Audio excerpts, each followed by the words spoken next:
नमस्कार। तो आज हम एक सफर पर निकलने वाले हैं। एक राष्ट्र की आत्मा को समझने का सफर। हम कुछ ऐसे टुकड़ों को जोड़ेंगे जो शायद पहली नज़र में बिल्कुल अलग लगें, लेकिन साथ मिलकर एक बहुत गहरी कहानी बयां करते हैं। ये एक बड़ा सवाल है ना? तो चलिए इसी सवाल से इस कहानी को शुरू करते हैं। हम मिलकर ये देखेंगे कि कैसे अलग-अलग नज़रिए एक ही जगह और उसके लोगों की बिल्कुल अलग-अलग तस्वीरें पेश कर सकते हैं। किसी भी कहानी की शुरुआत भाई उसकी नींव से ही होती है।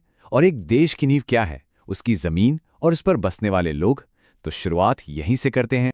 भारत की जो इंसानी विविधता है ना, वो सच में कमाल की है। यहाँ कुछ सबसे पुराने समुदाय बसते हैं, जैसे जारवा जैसी आदिम जनजातियां, तो वहीं संथाल जैसी विशाल आबादी भी। यही विविधता इस जमीन की असली पहचान है। लोगों के बाद अब जरा इस धरती की लाइफलाइन पर नजर डालते हैं। गंगा।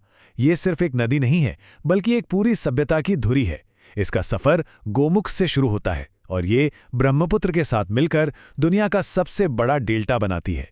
ये सिर्फ पानी नहीं है, ये तो आस्था और जिंदगी का बहाव है। अब जरा माहौल बदलते हैं। देखते हैं कि कैसे ये शांत दिखने वाला भूगोल अचानक संघर्ष का मैदान बन जाता है।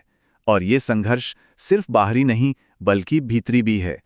अब ये शायद थोड़ा अजीब लगे, हल्क स्मैश, पर यहां हल्क सिर्फ एक कॉमिक बुक कैरेक्टर नहीं है, वो प्रतीक है उस आदिम, उस रॉ, उस जबरदस्त संघर्ष का जो हर समाज में कहीं ना कहीं मौजूद है। जरा कल्पना कीजिए, एक तरफ एक विशाल जानवर है और दूसरी तरफ गुस्से से भरा हल्क। ये सिर्फ दो ताकतों का टकराव नहीं, बल्कि ये अस्तित्व की लड़ाई है। पर देखिए, हल्क की लड़ाई तो एक प्रतीक है, एक मेटाफर। असली संघर्ष तो यहां है, हमारी रोज की जिंदगी में। जब एक किसान कर्ज के बोझ तले दबता है या एक महिला समाज की उपेक्षा के खिलाफ अकेली खड़ी होती है, ये लड़ाइयां ज्यादा मुश्किल होती हैं क्योंकि ये खामोश होती हैं। तो इन बड़े बड़े संघर्षों से हटकर अब थोड़ा जूम इन करते हैं हमारी रोजमर्रा की जिंदगी की तरफ, उसकी चुनौतियों और उसकी बारीकियों की तरफ। मोबाइल की त्रासदी कविता की ये लाइनें आज के दौर का कितना बड़ा सच है ना? तकनीक ने हमें दूर के लोगों से तो जोड़ दिया, पर क्या हम पास बैठे अपनों से ही दूर हो गए हैं? ये एक अजीब सा अकेलापन है जो भीड़ में भी महसूस होता है। ये चार्ट देखिए, ये हमारी जिंदगी का एक स्नैपशॉट जैसा है। ये दिखाता है कि हम किन किन चीजों में बटे हुए हैं। टेक्नोलॉजी का असर, हमारे ऑफिस का कल्चर, समाज में फैला भ्रष्टाचार और अपनी राष्ट्रीय पहचान को लेकर उठते सवाल। ये वो मुद्दे हैं जिनसे आज लगभग हर कोई जूझ रहा है। अच्छा, अब तक हमने बाहरी दुनिया की बातें की। चलिए अब थोड़ा अंदर की तरफ मुड़ते हैं, उन दार्शनिक सवालों की तरफ जो हमें हमारे होने का मतलब समझाते हैं। भारत की सोच का एक बहुत ही मूल आधार है वसुधैव कुटुंबकम, मतलब पूरी दुनिया ही एक परिवार है।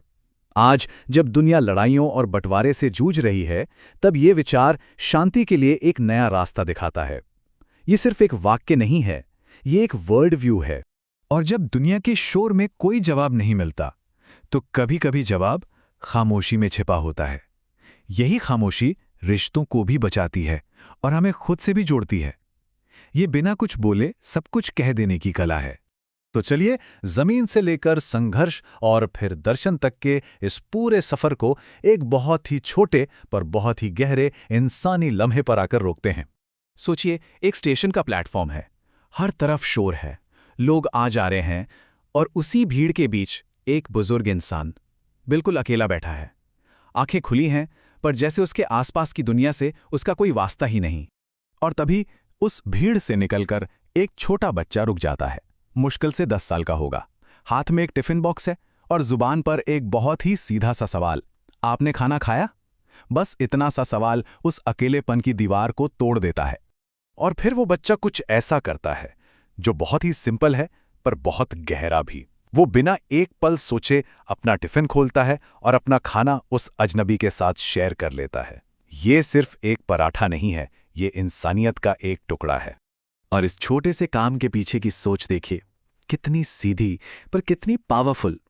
सबसे बड़ी बात यह है कि इंसानियत को जिंदा रखने के लिए बड़े बड़े सिद्धांतों के नहीं, बल्कि ऐसे ही छोटे छोटे प्यारे कामों की जरूरत है।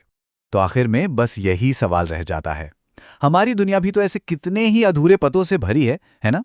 कोई अकेला पड़ोसी हो, कोई परेशान सहकर्मी हो, या कोई अजनबी, क्या पता एक छोटी सी पहल, एक छोटा सा सवाल, या बस किसी के साथ अपना खाना बांटना उस अधूरे पते को पूरा कर दे।